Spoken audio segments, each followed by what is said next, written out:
नमस्कार मैत्रिणींनो, पल्लवी किचनमध्ये आपलं स्वागत आहे. आपण पाहणार आहोत घरगुती पद्धतीने पास्ता रेसिपी. या चॅनलला लाईक आणि सबस्क्राईब जरूर करा. आता आपण पाहणार आहोत पास्त्यासाठी लागणारे साहित्य. सर्वप्रथम आपण पास्ता बॉईल करून घेत आहोत.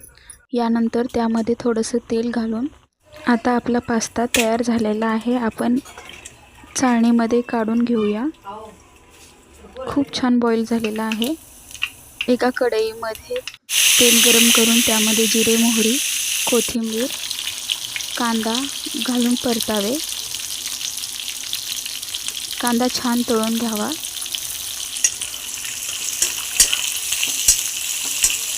कांदा लालसर झाल्यानंतर मध्ये शिमला मिरची घालावी.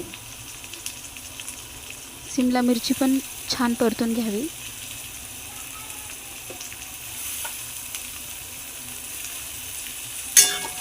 छान फ्राय झाल्यानंतर मध्ये टोमॅटो मसाला, पास्ता मसाला, लाल तिखट, हळद,